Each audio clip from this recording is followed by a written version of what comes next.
Bonjour à tous.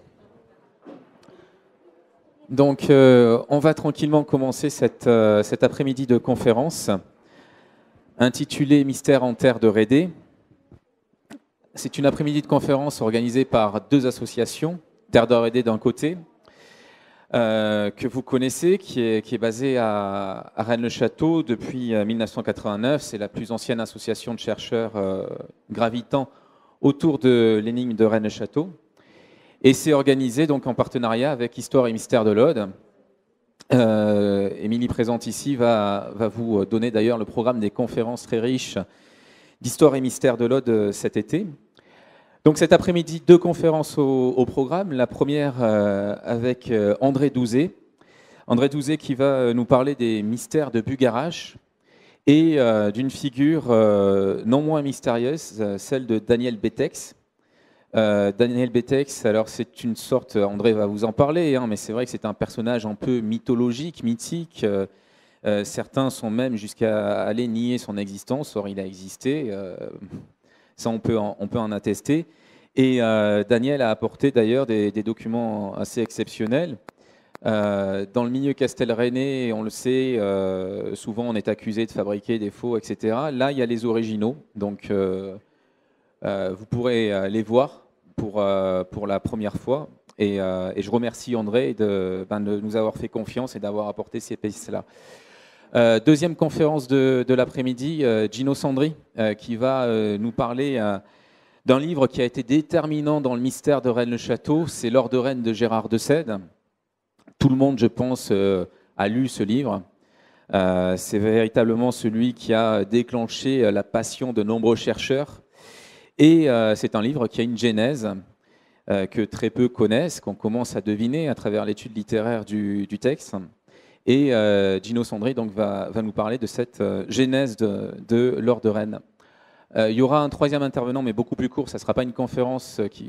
Donc il est déjà dans la salle. C'est Axel Grizzly, qui a écrit différents ouvrages sur le mystère de Rennes-le-Château et puis sur d'autres mystères situés plutôt du côté provençal, du côté du Var. Donc il nous parlera de son dernier ouvrage sur Rennes, Le Guide du visiteur, et puis des mystères varois également, donc une petite présentation de 15 à 20 minutes maximum, avec un échange avec le public, évidemment, comme au terme de chacune de ces conférences. Donc avant de commencer avec André, je vais passer la parole à Émilie pour Histoire et Mystère de l'Aude. Merci, bienvenue à tous, merci d'être ici. Voilà, je voulais rappeler que nous appelons Histoire et Mystère de l'Aude. Notre site historique est situé à La Salse, à la source salée, sur le domaine de La Salse à Sougraigne. Donc comme chaque année, nous avons un cycle de conférences estivales et qui va être cet été encore bien chargé et très éclectique. Je voulais vous annoncer que le programme sortira dans quelques jours. Donc vous pourrez le consulter sur notre site internet. Donc vous tapez histoire et mystère sals.fr. Et cette année, nous avons une exclusivité en pré-programme. Le 1er juillet, je peux déjà vous annoncer que nous aurons une rencontre débat avec Laurent Fent de la radio Ici et Maintenant et du média Immédiat. Voilà, merci pour votre attention et bonne conférence à tous. Merci André. Bonjour. Alors effectivement, nous allons reprendre une partie de nos travaux sur Bugarache. Bugarache, dans son ensemble, représente pour nous une causerie qui habituellement dure 4h30. Et lorsque j'ai annoncé ça à Christian, il est tombé à la renverse. Et en fin de compte, on a fini par dégraisser. Et je vais vous présenter uniquement l'ensemble des éléments qu'on a pu récupérer sur Monsieur Daniel Bétex. Alors, Daniel Bétex, j'ai appris dernièrement qu'une rumeur avait circulé, comme quoi c'était une créature que j'avais entièrement imaginée et que j'avais créée de toutes pièces. Alors, en parlant de pièces, vous allez pouvoir, après la causerie, vérifier des documents originaux, échanger entre Daniel Bétex et, par exemple, la gendarmerie de Couiza, avec le tampon, avec le monsieur le maire de l'époque, avec le ministère de la Culture, etc., etc. Excusez-moi, je me déplace. Voilà, donc Qui va se charger du... Oui, je préférerais... Voilà, donc je vais reprendre uniquement l'aspect de Daniel Betex, mais en fin de compte, on va s'apercevoir que Daniel Betex est arrivé à Bugarach et il a entrepris un travail, une prospection, maximum une vingtaine d'années. Et on va voir comment cette prospection a fini d'une façon, pour le moins, relativement tragique, du moins pour lui. Voilà, donc le titre Étienne Burgario, qui est en haut, a tout simplement été repris sur un document manuscrit du XVe siècle. C'est un acte notarié, et dans ce document, le morceau de phrase Étienne Burgario m'a beaucoup plu, parce qu'il me rappelait le travail de Nicolas Poussin, Étienne Arcadia Ego, et j'avais choisi ce mot, ce morceau de phrase, pour présenter le livre que nous avions fait à cette époque. Alors évidemment, si vous êtes venu pour entendre parler de Bugarach, je ne vais pas vous casser les pieds en vous rappelant l'emplacement, le comment et se diriger vers Bugarach et sa montagne, le mont. Donc tout simplement, j'ai choisi cette carte ancienne qui reprend le Bugarach et le pic de Bugarach. Dans les documents sur lesquels nous avons fait des recherches, nous n'avons pas pu finir par déterminer si c'est la montagne qui a hérité du nom en premier et le hameau ensuite en a découlé, ou l'inverse, ou les deux en même temps. Je pense personnellement aux deux en même temps, et vous allez voir pourquoi lorsqu'on suit les travaux de Daniel Betex. Voilà, alors une vue de la montagne qui est un peu tronquée, parce qu'en bas, le médaillon que j'avais choisi représente... Non, bon, c'est simplement le médaillon en bronze qui a été mis le long de la ligne verte qui va figurer, si on passait en vue aérienne, la méridienne de Paris, avec les endroits qu'elle va croiser. Allons-y. Ah non. Le voilà. On va être ennuyé pour le reste, je ne sais pas si... Parce que ça va être comme ça tout le long. Voilà, donc j'ai simplement voulu montrer qu'effectivement, Bugarach se retrouve sur la méridienne verte, mais la méridienne de Paris. Donc évidemment, c'est un hasard, forcément. Mais le hasard nous a bien desservi, parce qu'on va retrouver, si on étudie le tracé de cette méridienne, des choses intéressantes, tout son long.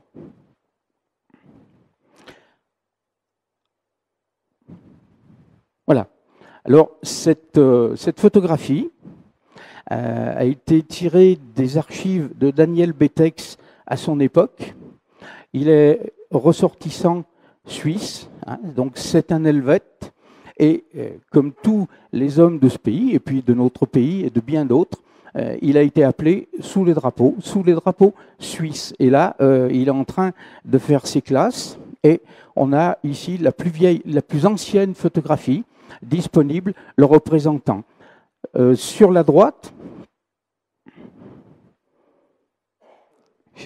voilà, j'ai choisi la couverture du livre de Lucienne Julien, Cathare et catharisme, de l'esprit à la persécution, parce que Daniel Betex est arrivé dans cette affaire en raison du fait qu'il s'était tout à coup fasciné, pris de passion pour le catharisme. Je parle de quelque chose qui va se dérouler dans les années 60, début 60. Donc le catharisme, début 60, nous ne sommes pas sur le catharisme repris aujourd'hui avec de nombreux groupuscules, tous aussi intéressants les uns que les autres, sur cette religion. Donc Daniel Betex, on ne sait pas ce qui va l'amener à s'intéresser au catharisme. Toujours est-il qu'à partir de là, il va un été se rendre un camp d'été, puisque Déodat Rocher organisait dans les Corbières un camp d'été, tout d'abord au Col Paradis, au-dessus de Arques, et ensuite à Villefort-sous-Chalabre. Et Daniel Betex va se rendre à ce camp d'été, où il va pouvoir acheter des exemplaires des cahiers d'études cathares et rencontrer Déodat Rocher. Entre les deux hommes, il va y avoir un échange extrêmement intelligent. Tout d'abord, Déodat Rocher, comme vous le savez, a été maire de Arques pendant des décennies, et c'était quelqu'un qui était tellement intègre, honnête, fiable, que même ses ennemis, au moment du vote, votaient pour lui. N'ayant pas d'autres personnes plus aptes que lui, eh bien, tout le monde votait pour Déodat Rocher. Il était élu à l'unanimité. C'est également, il va être député, il va être au Sénat, et là, rebelote, dans le pays, on n'a pas trouvé, même ses antagonistes n'ont pas trouvé quelqu'un pour le présenter à sa place. Déodat Rocher a tenu une place de magistrat, et il va s'illustrer en magistrature par le fait que tout d'abord, lors de la dernière guerre, il va se faire taper sur les doigts par le gouvernement de Vichy, car il appartient à des sociétés qui ne sont pas en odeur de sainteté, mais ensuite de lui-même va démissionner de la magistrature, car on va lui proposer une mutation à un poste où il peut être amené à prononcer la peine capitale. Et se refusant catégoriquement à participer à l'application d'une peine comme celle-ci, eh bien, il va dire, eh bien, je démissionne, c'est beaucoup plus simple, je n'aurai pas à faire des choses comme celle-ci. C'est simplement pour montrer qui est Déodat Rocher. Et Daniel Bétex, lui, va être un fonctionnaire, un haut fonctionnaire dans la sécurité de la Suisse. Donc, ce sont deux hommes qui vont se rencontrer, qui ont une passion commune, celle de Bétex, on ne comprend pas, ce serait comme si c'était une fascination spontanée, quelque chose qui démarre très vite, on ne comprend pas. On peut supposer qu'il a eu un contact avec Rocher, et qu'ensuite, M. Rocher lui a donné les éléments suffisants, nécessaires, pour entamer une prospection qui n'avait jamais été faite. Simplement également parce que Déodat Rocher ne pouvait plus arpenter le pays comme il le souhaitait. Daniel Bétex était dans la force de son âge. Et puis, une troisième personne va arriver, c'est Lucienne Julien, qu'on voit ensuite complètement à droite, mais bon, on la voit très bien en compagnie de Déodat Rocher. Et Lucienne Julien, institutrice, va avoir un poste à Arques. Et comme c'était souvent le cas, la mairie récupère l'instituteur ou l'institutrice pour en faire la secrétaire de mairie, parce que la municipalité est tranquille. Elle a comme secrétaire quelqu'un ou quelqu'une parfaitement capable d'écrire le français dans des conditions parfaites. Lucienne Julien va être donc secrétaire de mairie, mais ensuite elle va être secrétaire de Déodat Rocher dans les cahiers d'études Qatar. Et dans l'échange qui va avoir lieu entre les deux hommes, c'est Lucienne Julien qui va servir, si je puis dire, d'agent de liaison. Et surtout, c'est grâce à elle que nous allons récupérer tous les documents, toutes les informations de cette aventure extraordinaire, parce qu'elle est devenue notre amie, une amie intime, et tout simplement, elle nous faisait des photocopies de tout ce qu'elle recevait sur cette affaire, et qui nous permet aujourd'hui d'avoir des précisions dont vous allez pouvoir apprécier le contenu.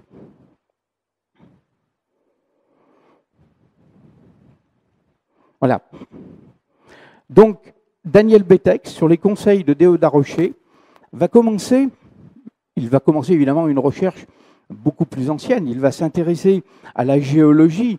Comme vous le savez, les géologues disent que le secteur, au moment où la Terre va se former, se serait retourné sur lui-même comme une crêpe afin qu'il soit bien cuit des deux côtés, et ce qui va permettre des découvertes géologiques intéressantes, comme une pièce de pierre que Lucienne Julien nous avait donnée, qui est dans un étui étanche et sous vide, pour qu'il ne puisse pas y avoir de problème. Et dans cet étui étanche, sous vide et translucide, gros comme un cube à peu près de cette grandeur, il y a une pierre qui est dite pierre de fourrure. C'est comme si elle était faite en fourrure blanchâtre.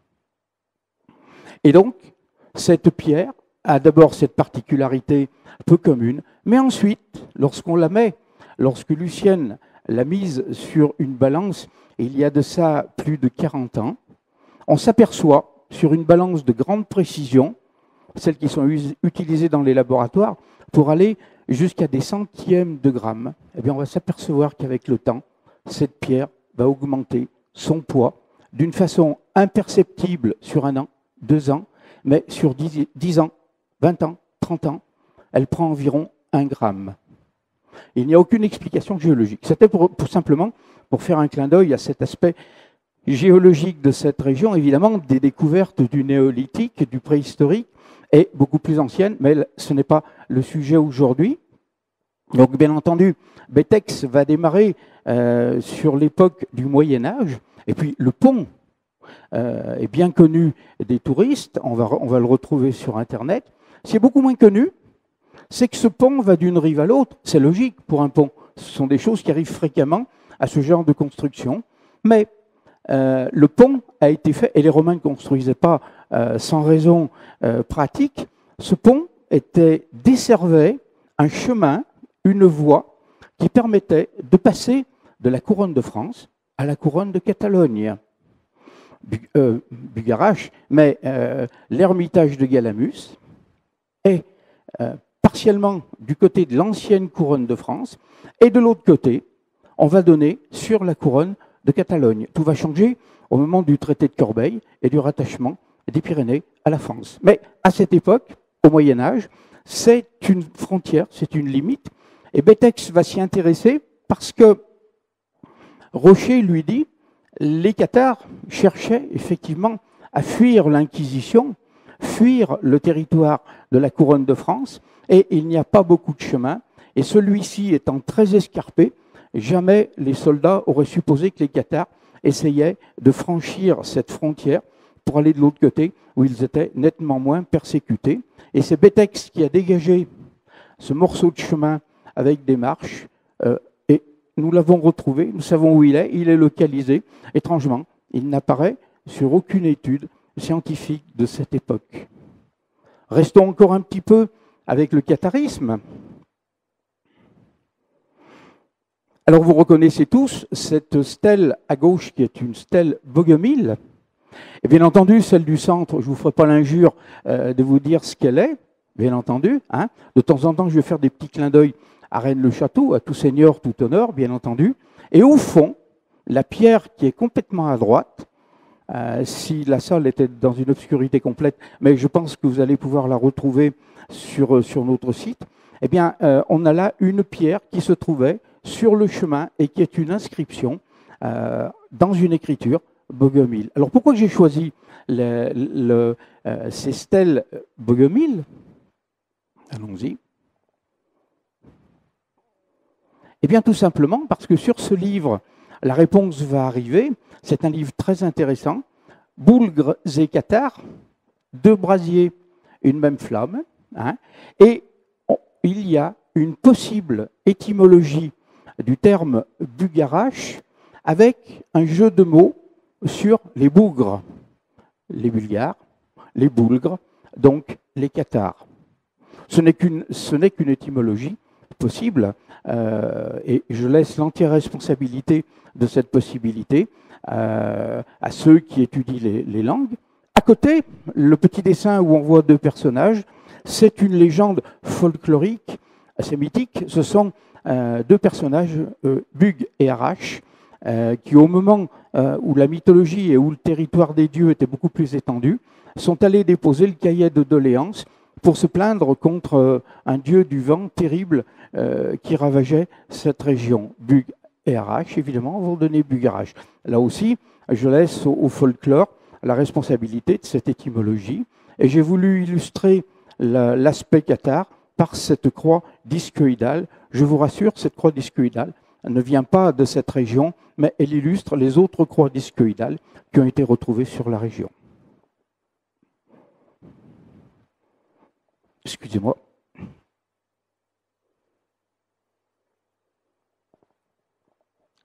Sur cette vue, encore une fois, à droite, malheureusement, mais ce n'est pas trop la peine de bouger. J'ai simplement pris une vue de Bugarach, de la montagne. Et puis, à gauche, une carte postale ancienne de Montségur. Alors, et au centre, il y a un petit personnage qui fait une visée, et c'est tout simplement sur les notes manuscrites, sur les archives qui sont celles de Cassini, de François de Cassini. Lorsqu'il fait ses relevés, il va lui-même envoyer des archivistes regarder un petit peu dans les archives de l'époque ce qu'il peut trouver de notoire, et il va relater que effectivement l'implantation de Montségur et de certains de ces détails architecturaux ont été faits depuis une visée prise depuis Bugarache. C'est-à-dire Bugarache a servi de point de repère et de ce qu'on appelle en marine un amer. Ensuite, nous allons commencer à quitter un peu le catharisme, encore que Bétex va suivre cette fois non plus Déodat Rocher mais Lucienne Julien, qui lui recommande de lire les ouvrages d'un certain Luc Alberni. Alors, Luc Alberni est un peu connu des amateurs de romans fantastiques anciens de la région, et le roman que Bétex va retenir, il va en retenir deux, c'est L'enlèvement de la cité, et ensuite Le Mammouth bleu, qui va avoir comme cadre de déroulement l'ermitage de Galamus, hein, avec une histoire extraordinaire d'une civilisation qui s'effondre et dont certains spécimens vont se réfugier sous terre pour continuer à y vivre en harmonie. Vous voyez quand même. Bien. Et au milieu, évidemment, à notre connaissance, c'est la seule photographie qu'on a trouvée de Luc Alberni. Luc Alberni, évidemment, est un pseudonyme, c'est le nom de son épouse. Lui n'écrira pas sous son nom, car il est chirurgien, et ce qu'il écrit, il a peur que ses collègues le prennent pour un farfelu, encore qu'il explique à Lucienne Julien, ils appartenaient tous les deux à la même société historique et autres, et il va lui confier qu'effectivement, il a découvert beaucoup de choses qui vont lui permettre d'écrire avec certitude. Bien entendu, il n'a pas rencontré de mammouth bleu, bien sûr, mais il a trouvé d'autres choses dans le secteur de l'ermitage de Galamus. Donc Daniel Bétex va suivre partiellement les éléments que Luc Alberni va semer au travers de ces deux romans. Et voilà. Donc vous reconnaissez l'ermitage de Galamus qui est à droite, bien entendu. Hein, c'est une vue assez classique. Celle qui est un peu plus sur la gauche, elle est beaucoup moins, bien que beaucoup plus intéressante, parce qu'il est là, l'ermitage. Hein. À Galamus, il y a un ermitage qui est connu, avec des ermites qui ne vivent pas en ermite parce que c'est des visites perpétuelles de gens qui vont rechercher vers eux le réconfort ou d'autres choses spirituelles, mais ils n'ont pas la tranquillité d'un ermite. Et ceux qui étaient choisis, les 2 ou 3 ermites qui étaient choisis, montaient à cet endroit. Et on s'aperçoit que les grottes dans lesquelles ils vivaient, lorsqu'on est à Galamus et qu'on regarde le paysage qui est autour, on a cet étrange visage. Et pour ceux qui auraient la possibilité de faire un peu d'escalade sans grand danger, ils vont arriver et ils vont trouver des vestiges, car c'est à cet endroit-là que se trouvait l'ermitage des Galamus, et non pas à l'endroit qu'on peut voir. D'ailleurs, imaginez les ermites, lorsque vous visitez l'ermitage de Galamus et que vous rentrez par en haut, par la route en corniche, vous allez arriver à une poterne qui est défendue par des meurtrières cylindriques, ce qui signifie qu'on utilisait des armes à feu. Or, à ma connaissance, je n'ai pas trouvé beaucoup d'ermites qui se servaient d'un flingot pour convertir ou combattre quelque chose.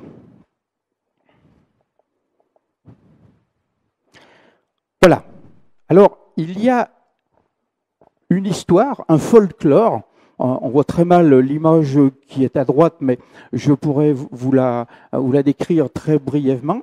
Il reste de ce folklore quelque chose qui est connu et qu'on appelle le carnaval de Limoux, qui, je vous le rappelle, est quand même le carnaval le plus long du monde, encore aujourd'hui, loin devant Rio et d'autres.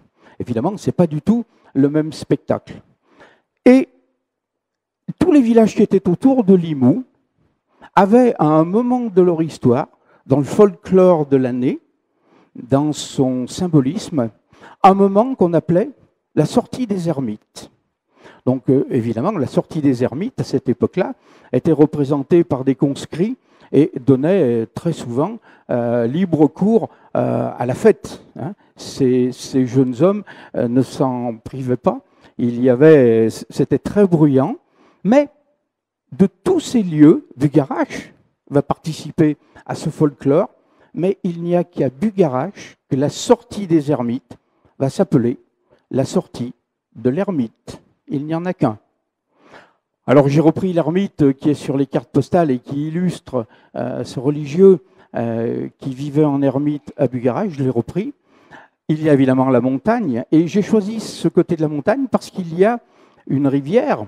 C'est la rivière qui arrive du côté de l'Ermitage, et on prétend que deux hommes à la fois, après avoir subi une préparation durant une année, s'aventuraient dans une galerie naturelle, et aujourd'hui, les spéléologues encore s'y aventurent avec énormément de précautions et de matériel, car c'est un parcours qui est extrêmement dangereux et qui n'est réservé qu'à des gens qui sont professionnels, si je puis dire, en spéléo. Ces deux hommes s'aventuraient dans des conditions qu'on peut imaginer. Ils s'aventuraient dans une galerie qui ressortait pratiquement au pied du mont Bugarache. La petite photographie noir et blanc qui est en bas à droite, c'est Daniel Betex qui explore une partie de cette galerie, mais à contre-courant. Évidemment, s'il est pris en photo, c'est qu'il avait avec lui quelqu'un qui pouvait le prendre en photo dans son dos et qui le suivait. Betex était extrêmement prudent et ne se serait jamais aventuré dans une galerie seule, car il n'était pas spéléo. Il voulait bien faire un peu de spéléologie, mais avec des conditions de sécurité. Donc il y a là l'entrée depuis Bugarache, qui était verrouillée par une porte, et ensuite le second passage. Et nous avons retrouvé tout simplement à la Fédération française de spéléologie ce parcours qui naît depuis l'Ermitage. Et effectivement, le départ, le premier puits, se trouve à l'Ermitage. Et il permet d'accéder à une rivière souterraine qui va se diriger et pratiquement terminer son parcours au pied de la montagne de Bugarache. L'église de Bugarache, parce que l'église de Bugarache va nous intéresser à plus d'un titre. N'oublions pas que Betex va connaître ce village aux alentours de 1960, c'est-à-dire à une époque où on n'a pas encore tout le folklore, toute l'auréole qui va se développer extrêmement vite autour de Bugarache. C'est encore un endroit très paisible et on n'a pas fait les grandes modifications dans le village. Et cette église, tout simplement, il n'y a rien d'extraordinaire. Comme souvent les églises isolées comme ça, comportaient une crypte dessous, un caveau, souvent utilisé par les seigneurs locaux, et puis quelques réseaux, puisque à l'origine, l'église est celle qui va servir de chapelle castrale. Donc il pouvait y avoir éventuellement réutilisation des caveaux ou de boyaux pour entrer ou sortir de la forteresse. Voilà une photographie qui date de 1962.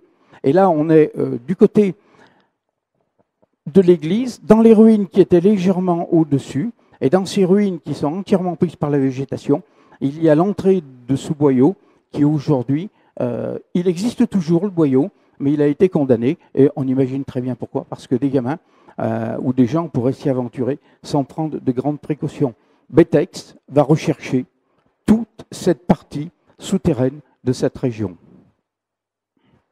L'église. Et puis, nous allons entrer dans l'église, comme vous l'avez sans doute fait. Et on va s'apercevoir, si on regarde les vitraux, que pratiquement 8 vitraux sur 10, les visages sont effacés ou n'ont jamais été dessinés. Alors j'en ai choisi quelques-uns. En haut, ce sont des scènes, ce sont des saints et des saintes très, très courantes. Et puis, évidemment, complètement à droite, ce petit vitrail qui intéresse de plus en plus de personnes et qui représente un bateau avec une roue. Et nous verrons ça plus en détail un tout petit peu plus loin. En dessous, on a un personnage qui se penche sur un enfant et qui le dirige. C'est le fameux voyage de Toby. Dans la Bible, Tobie entreprend un voyage. Si ce roman, si on enlève le cadre biblique et le nom de Tobie, eh bien, il n'y aurait aucune difficulté à supposer que c'est une aventure d'Arsène Lupin, écrite par son papa, Maurice Leblanc. Tant les déroulements et les péripéties de ce voyage de Tobie enfant sont extraordinaires. D'ailleurs, Tobie part rechercher la moitié du trésor de son papa, qui est entre les mains d'un de ses amis d'enfance, et qui attend que l'héritier vienne chercher la part du trésor que son père lui a confié. Tobie va accomplir ce périple et il va être accompagné par un archange qui va se présenter sous la forme d'un pèlerin.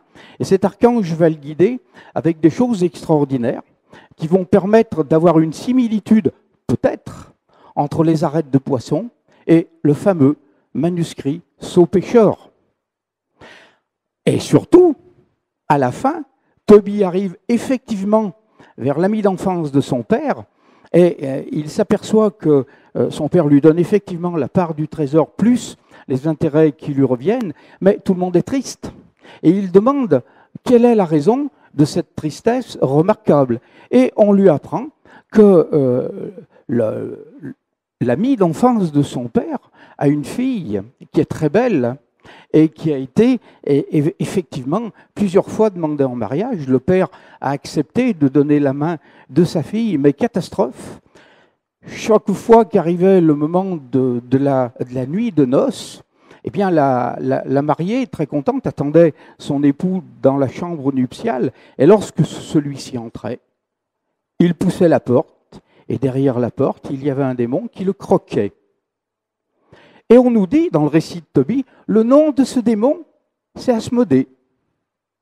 Alors ça nous rappelle un autre démon qu'on va peut-être retrouver derrière une autre porte dans la région. C'est ce que j'ai voulu montrer avec la couverture du livre de Gérard de Sède et que je vous recommande de regarder dans ces 3 ou 4 rééditions suivantes et en regardant bien, parce que Gérard de Sède, à un moment, va balancer la première de couverture à l'envers et nous montrer un détail qui n'est pratiquement jamais donné à l'étude et qui vaut son poids de cacahuètes. Nous allons revenir plus loin sur cette fameuse roue. Et nous voici maintenant en face de l'église. On est du côté du château, mais le rempart du château englobait l'église qui devait être la chapelle castrale d'alors. Et là, on a une photographie qu'on nous a piquée plusieurs fois. Et cette photographie, c'est Bétex avec sa famille, et qui est au pied des murs du château de Bugarache, avec sa GS. Et puis, la petite photographie qui est à droite, c'est tout simplement le château à l'époque où nous avons suivi les pas de Bétex, c'est-à-dire il y a à peu près 35 ans. C'est dans ce décor qu'on a suivi Bétex sous les ruines du château et où on va voir ce qu'il a commencé à trouver. Il est bien entendu, à partir de là, que nous avons l'état civil de Daniel Bétex, nous savons où il est né, le nom de son papa, de sa maman, où il habitait lorsqu'il a vécu ses aventures. Et je le répète encore une fois, lorsqu'on va me dire que je suis le père spirituel de Daniel Bétex, sincèrement, aujourd'hui, pour moi, c'est un honneur et un privilège. Voilà, donc Daniel Bétex va faire une découverte sous la grosse tour qui est au fond. Les images ont été reprises. Mais nous, on s'y est aventuré, je vous le répète, il y a un petit peu plus de 30 ans, avec l'autorisation de la mairie, qui nous a permis d'y descendre sous réserve que nous leur donnions d'abord un papier de décharge, parce que la descente n'était pas aisée, et surtout une preuve que nous avions une assurance d'association, et en cas d'accident, que la mairie ne serait pas responsable si on se cassait la figure là-bas dessous. Et on va trouver, lorsqu'on rentre dans la salle basse, et qu'on va se retourner vers la porte, on va trouver sur le tableau, à gauche, des graffitis. Alors on nous dit que ce sont des prisonniers désœuvrés. Oui, mais cette salle basse n'était pas une geôle, c'était une salle de garde. Alors je veux bien que des gardes désœuvrés se soient livrés à tracer des graffitis, mais ce sont des graffitis extrêmement symboliques. Et ils sont tous réunis sur la gauche du tableau de porte, du passage. Betex, évidemment, va demander à un architecte de faire un état des lieux, un plan de masse de cet endroit et de ramener le relevé à l'échelle 1 pour 1 des graffitis. Alors évidemment, ça représente ce qu'on appelle en termes d'architecture un drap de lit, parce que le calque est très grand, mais il est à l'échelle 1-1. Nous ne l'avons pas amené, mais si toutefois parmi vous, il y a quelqu'un qui doute que nous soyons en possession de ce plan original de ce qu'on appelle un bleu, eh bien, il est à disposition de celui ou celle qui veut venir le voir, simplement en visitant le musée. On le met à disposition et à vision de ceux ou de celles qui veulent faire l'effort.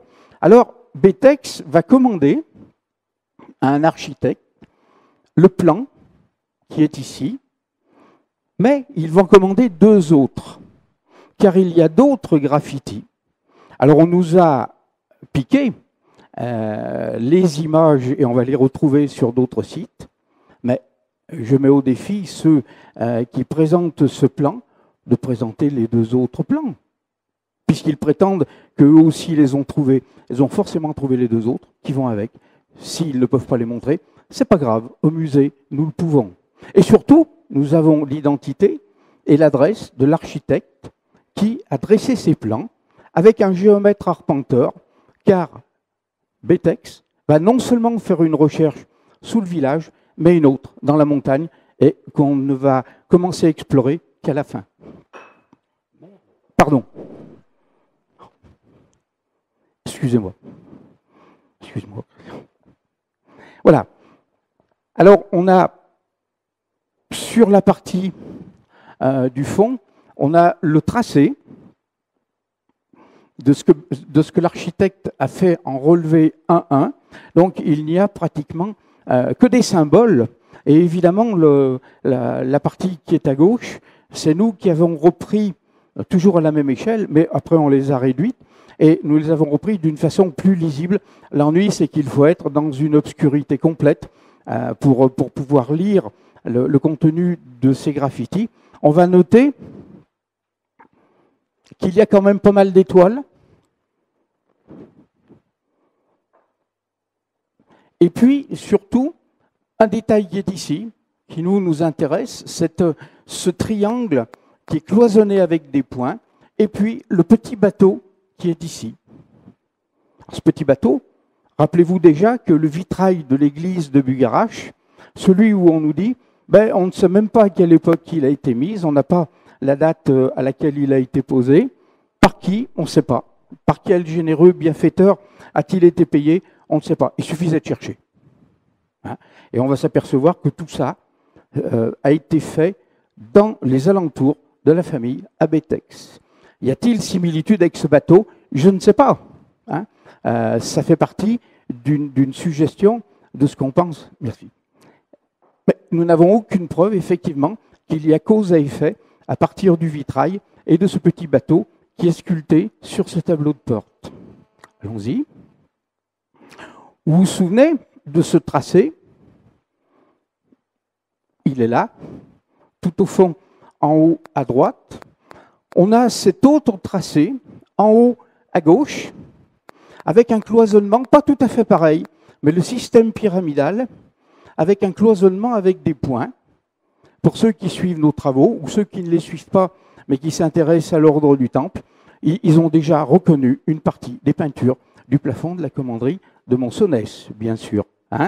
En dessous, le morceau de statuette, eh bien tout simplement, il a été trouvé par Betex en faisant du nettoyage le long de la piste que nous avons vue.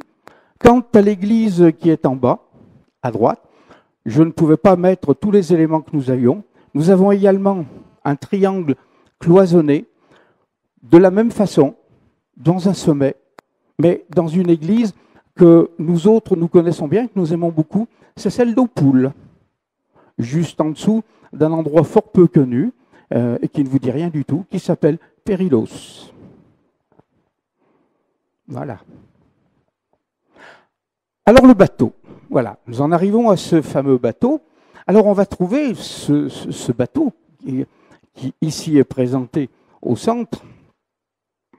Alors bien entendu, on peut y voir, comme j'ai voulu l'illustrer au-dessus, peut-être la carte du tarot de la fortune, la roue de la fortune, avec ces êtres humains qui sont accrochés à cette roue et qui vont tourner. Ici, la roue est activée par une dame qui a les yeux voilés, c'est-à-dire que peut-être elle va donner la fortune d'une façon aveugle ou arbitraire. J'ai préféré celle-ci plutôt qu'une image habituelle des lames du tarot. Et ensuite, j'ai choisi cette pièce de monnaie, ici, qui est une des rares, qui représente une nef dans ce dessin avec une sorte de G au-dessus du mât, qui peut représenter un système de roues, parce que G, comme giration, ou d'autres choses, G. Voilà. Et reprise tout au fond, à droite, du fameux relevé fait par l'architecte sur commande de Betex. Alors, l'histoire de ce plan est relativement triste parce que Betex va payer d'avance. Comme d'autres vont payer d'avance la construction d'une maquette topographique qu'ils ne verront pas parce qu'ils sont morts avant la réalisation du moulage. Et Betex ne verra jamais le plan qu'il a commandé et payé, parce que lorsque l'architecte va vouloir le rendre, là je vous demanderai de ne pas faire de photos, s'il vous plaît. Parce que ça représente pour nous plus de 40 ans de recherche, et vous allez les trouver sur notre site où elles ont quand même un système où on demande aux gens de les utiliser, mais simplement en rappelant que ça provient de nos travaux. Voilà. Et Betex, comme celui qui a commandé une maquette géographique, n'aura jamais la joie de pouvoir voir son plan et de le tenir, parce que lorsque l'architecte va téléphoner au domicile de Betex, il va apprendre que ce dernier est mort, c'est terminé. Donc il ne verra jamais le plan. Et son épouse dit à l'architecte, ça suffit, je ne veux même plus entendre prononcer le nom de Bugarach, ça coûtait la vie de mon époux. Le plan, je ne vous dois rien, les autres plans non plus. Le relevé du géomètre arpenteur, pareil. Donc je ne veux plus rien savoir, vous en faites ce que vous voulez.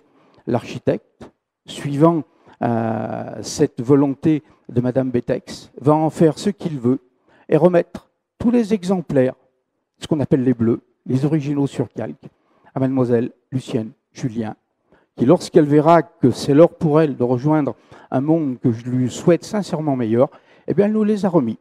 Aujourd'hui, c'est notre musée qui est dépositaire de ces documents. Alors voici, on a la tour à l'époque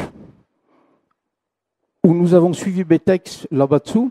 On voit comment elle était étayée, c'est-à-dire elle menace de s'écrouler. D'ailleurs, de l'autre côté de la ville, la municipalité a été aussi obligée d'étayer parce qu'il y a des habitations et qui risquent de ramasser les pierres sur les toitures.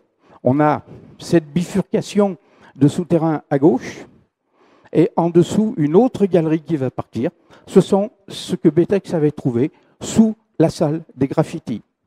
Effectivement, on dispose de beaucoup plus de photographies, mais aujourd'hui, ce n'était pas que le sujet sur cet endroit. Voilà.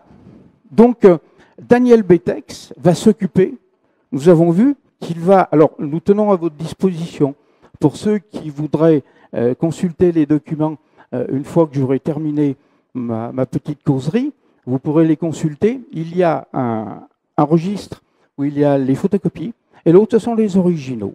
Hein.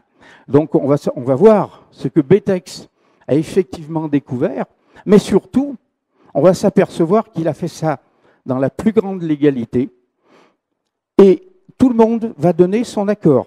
La commune, le ministère de la Culture, et la gendarmerie qui viendra le voir, mais comme Betex est un haut fonctionnaire, la sénéchaussée le salue et lui demande où il en est de ses travaux. Évidemment, en arrivant à la brigade, et il y aura un procès verbal qui va partir à l'autorité et acquis de droit expliquant la progression des travaux de Daniel Betex. Les gendarmes vont suivre Daniel Betex au début, mais ensuite, comme le veut la coutume chez eux, étant peut-être courageux mais pas téméraires, ils refuseront de suivre Betex, jugeant l'expédition trop dangereuse. On l'a fait à leur place et nous avons les documents. Donc, à partir de là, Betex s'aperçoit qu'il y a effectivement quelque chose qui est concret, il existe un réseau, et les informations qu'il a lui disent, oui, mais il y a un autre réseau sur le flanc de la montagne qui est derrière. Et l'information majeure, donc si vous êtes bien prospecteur de terrain sur les flancs de la montagne de Bugarache, eh bien l'entrée se situe à environ une vingtaine de mètres du seul menhir de la région, qui est là. Vous trouvez le menhir, vous faites un rayon de 20 mètres autour, et vous avez l'entrée de la galerie dans laquelle Betex est descendu. On continue. Betex est maintenant certain d'avoir découvert ce qu'il cherche. Alors évidemment, encore une fois, on va jouer contre la clarté. Il y a en haut, à gauche, le Graal de Gênes, qui est tout simplement un récipient en pâte de verre, verte, très beau, de toute beauté.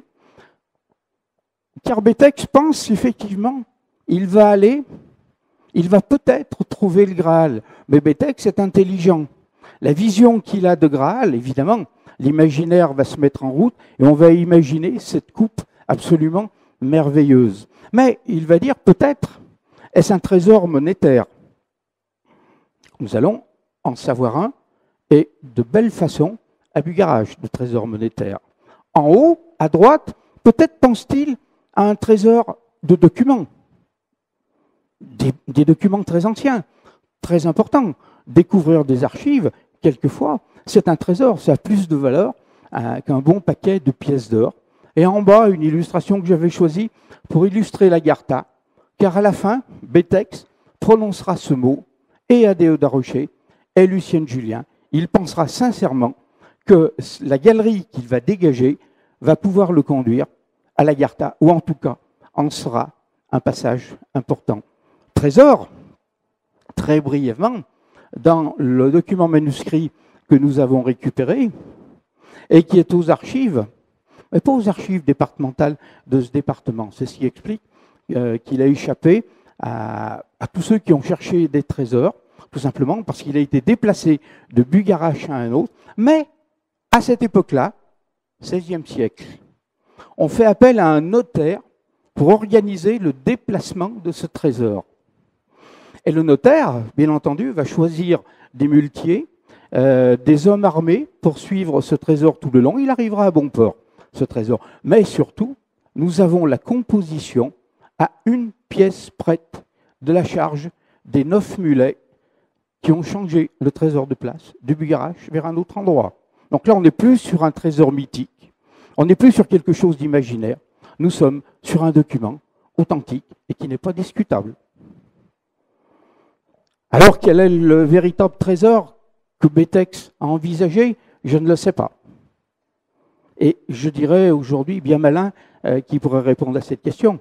On a là deux parties des galeries qu'il a explorées. Alors, l'exploration de cette galerie, c'est pas moi qui m'y suis aventuré, parce que,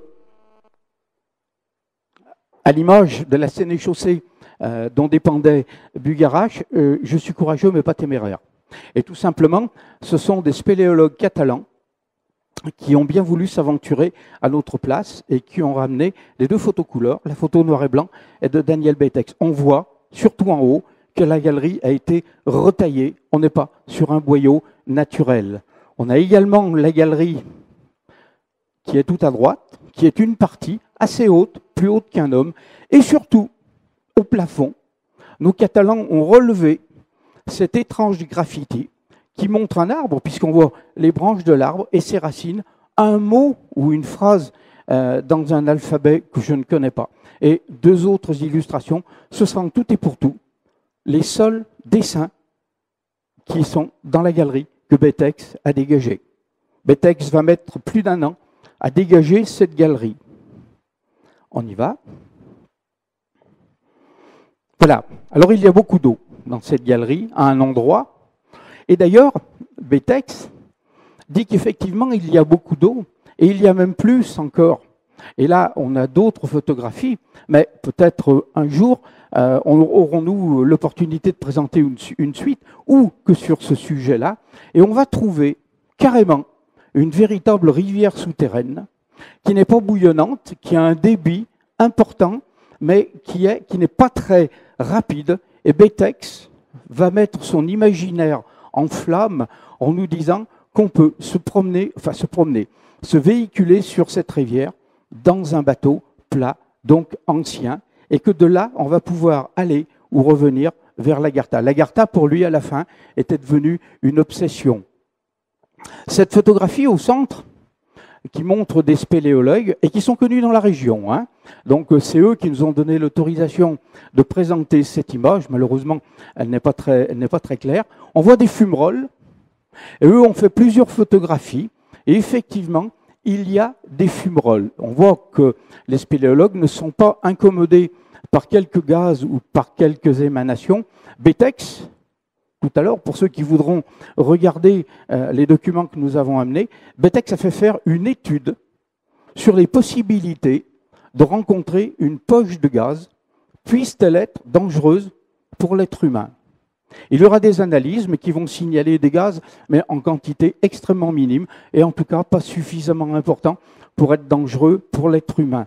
Mais il fait faire une étude, et des spéléologues nous ont bien confirmé que dans certaines conditions météorologiques, la montagne, à l'intérieur, va émettre des fumerolles. L'image que j'ai représentée, que j'ai choisie tout en haut à droite, c'est la mort. Et c'est sans doute cette grande dame que Betex va rencontrer en guise de trésor au fond de sa galerie. Nous avons en détail les pérégrinations de Daniel Betex dans cette dernière galerie. Pourquoi ? Parce que lorsqu'il a besoin de matériel de spéléo, ou autre, c'est à Narbonne qu'il va se servir. Et il ne manquera jamais, en allant à Narbonne, d'aller saluer mademoiselle Lucienne Julien. Il lui rend compte, et Lucienne va rendre compte à Déodat Rocher et à votre serviteur. Et il vient toujours bien habillé, propre. Elle dit, je ne l'ai jamais vu en combinaison de spéléologue ou de terrassier. Lorsqu'il allait à Narbonne, il se lavait, il mettait des chaussures propres, des chaussures de ville, des habits, jamais de combinaison. Et il repartait avec des cordages, des pics, du matériel pour continuer sa prospection. Et elle nous dit, un jour il arrive, les cheveux complètement en bataille, en tenue de spéléologue, les mains terreuses, il vient chercher pour la dernière fois des baramines, il repart, il va repartir, et il lui dit, mademoiselle Julien, dans moins de 48 heures, je vais vous donner votre part, une véritable fortune, et ce ne sera qu'une infime partie de ce que je vais remonter de là-bas dessous. Lucienne Julien prend note, et 2 jours après, je le répète, la seule fortune que Daniel Betex va trouver, c'est la Camarde. On ne sait pas comment il est mort. Simplement, il a eu un gros problème au fond de sa galerie. La galerie ne s'est pas effondrée. Il prévient son épouse. Chaque fois qu'il part, il lui dit, tu attends, telle heure, et si je ne suis pas rendu 5 minutes après cette heure, tu appelles les secours, jamais avant. Et toujours, Daniel Betex sort au moins 5 ou 10 minutes auparavant. Cette fois-là, il ne remonte pas.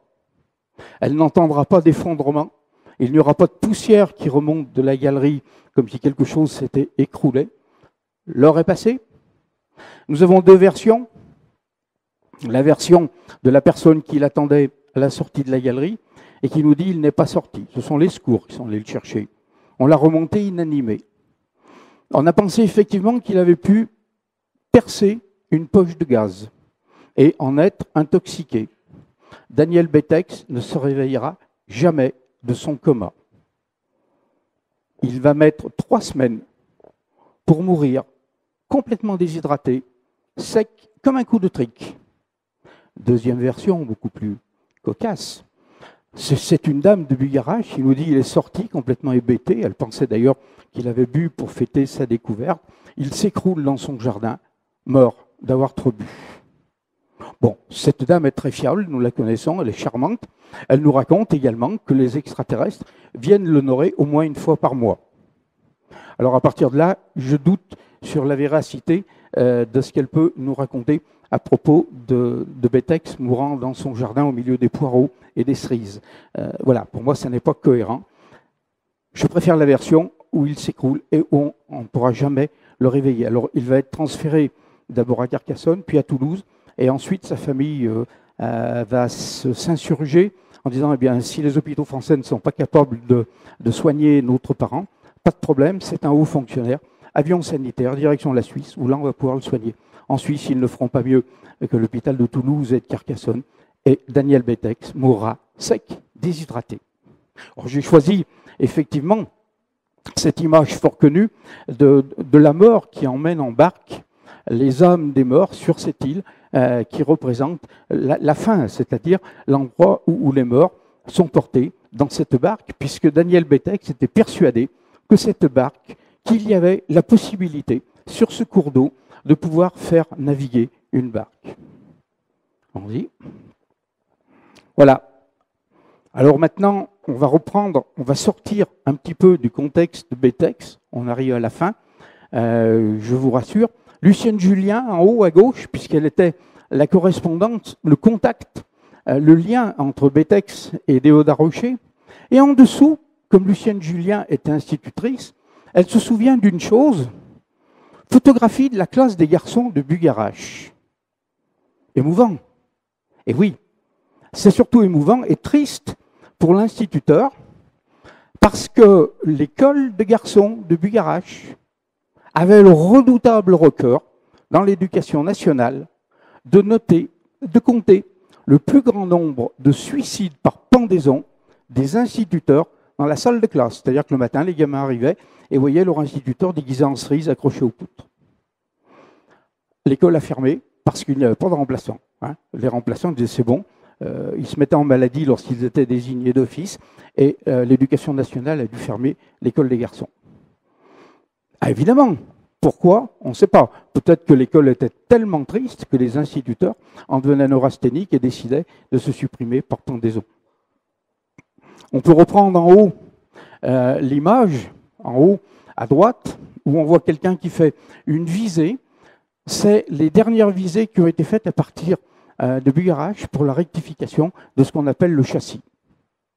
Alors, à cette occasion, comme on ne remontait pas l'outillage tous les soirs, il y avait une cabane, on la voit en bas à droite, on en voit les ruines, une cabane dans laquelle les géomètres entreposaient leur matériel lorsque, pour les moments où les conditions météorologiques ne permettaient plus l'exploitation du site.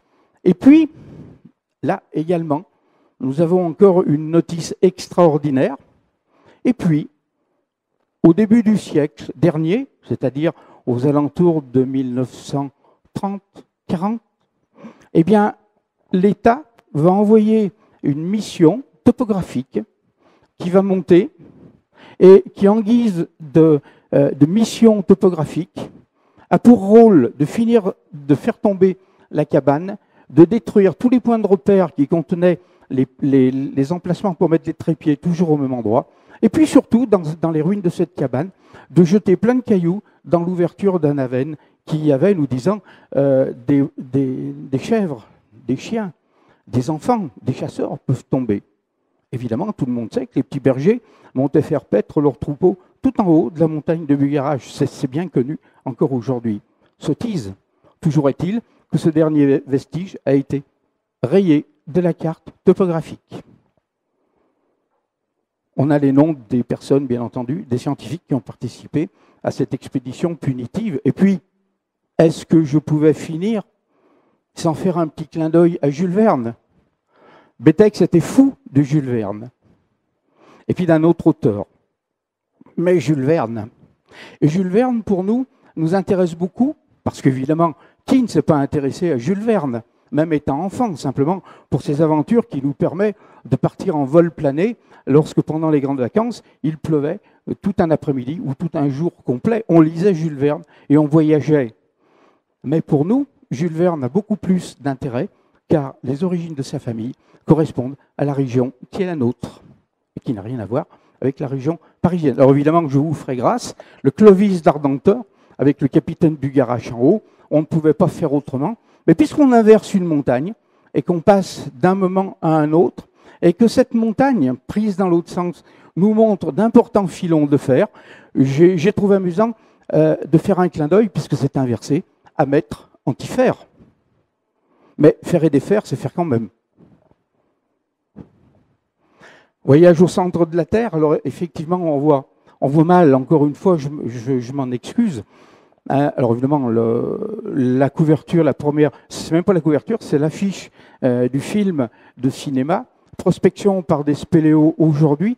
Mais en haut, on a cette forme aujourd'hui qu'on trouve dans une galerie naturelle de Bugarach avec une sorte d'arcade. Et ce que j'ai voulu montrer en haut, tout en haut à droite, mais ça vous allez le retrouver facilement sur les images sur Internet du voyage au centre de la Terre de Jules Verne. Vous allez voir que Jules Verne a dessiné à cette époque-là la même arche avec les mêmes détails géologiques que la photographie en réel. On est à peu près certain que Jules Verne n'a jamais mis les pieds à cet endroit. Hasard, bien sûr. Mais le hasard est tellement bon garçon qu'il nous a réservé des genres de surprises comme celle-ci, tout au fil de nos recherches. Voilà, on arrive à la fin, et je pose cette question. Au loin, le mont Bugarach. En haut à droite, Betex, avec les deux seuls amis qu'il avait à Bugarach, et son épouse, en train de prospecter. Qu'a trouvé réellement M. Daniel Betex? À part la paternité, peut-être aurait-il été content d'apprendre que j'étais son papa. En dessous, a-t-il trouvé un trésor monétaire? Je ne sais pas. A-t-il trouvé le passage vers l'Agartha? Je ne sais pas. Et la dernière image qui est au fond, c'était tout simplement un gouffre qui est dans ce secteur. A-t-il pu entreprendre son voyage au centre de la Terre ou vers l'Agartha?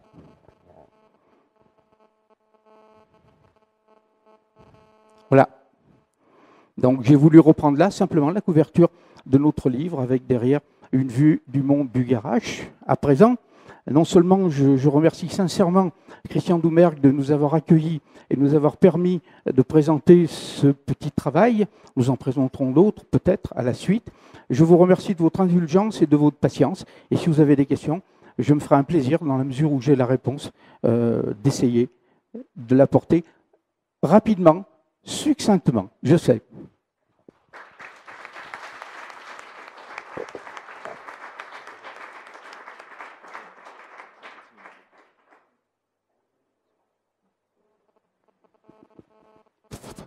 Y a-t-il des questions?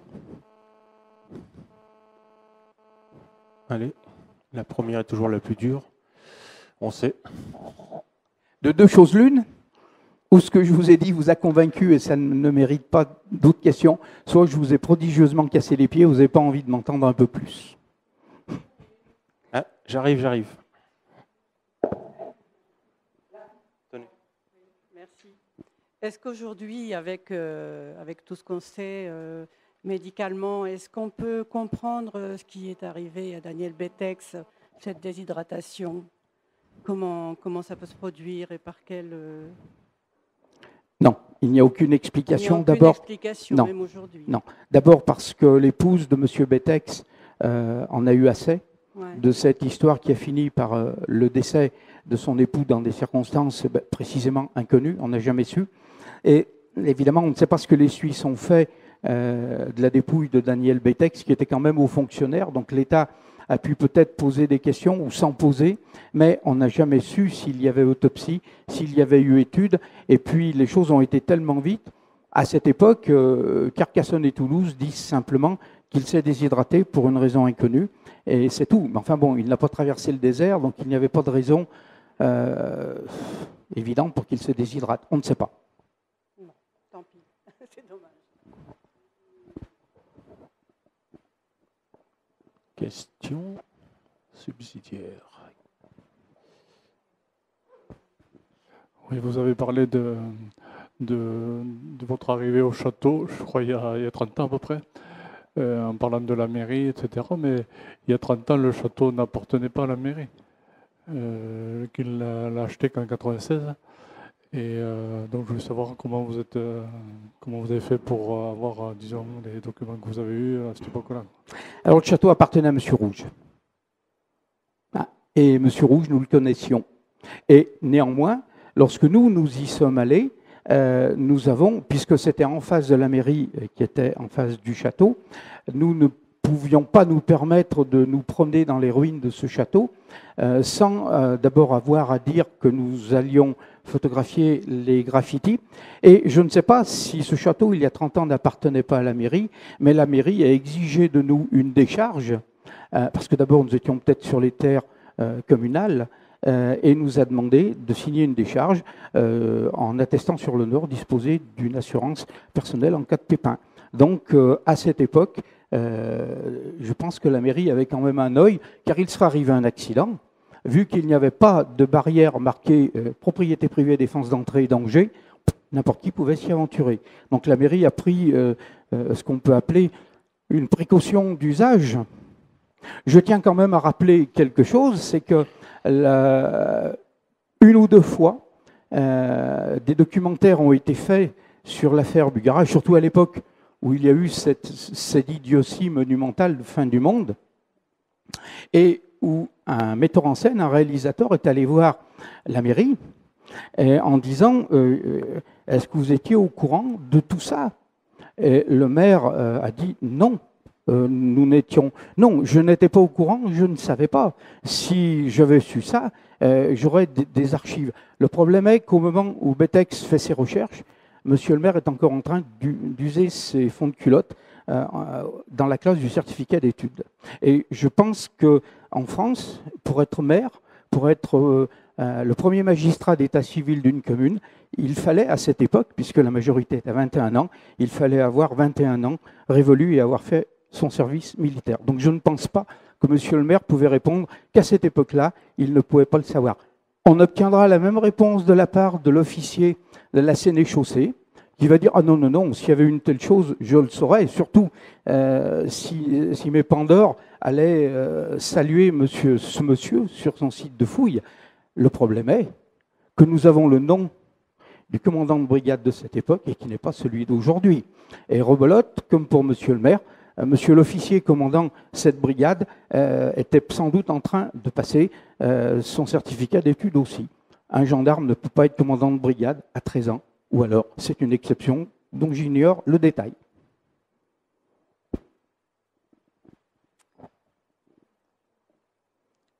Question suivante.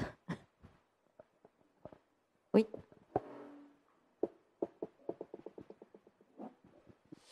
Merci Monsieur Dauzet pour cette conférence fort intéressante. J'ai une petite question qui a peut-être été posée, parce que j'ai dû m'absenter une minute, juste après la fin de votre conférence. La fameuse galerie de Betex, est-elle toujours accessible aujourd'hui ou a-t-elle été bouchée? Alors, on aurait pu en parler, mais là, Christian Doumergue serait venu à côté de moi avec un pistolet mitrailleur pour me faire taire à la fin de mon heure d'exposé. Ça aurait été trop long. Oui. Oui, oui. La galerie est connue puisque Betex fait faire un relevé par un géomètre arpenteur. Donc on a latitude, altitude, latitude et longitude au degré près. D'accord.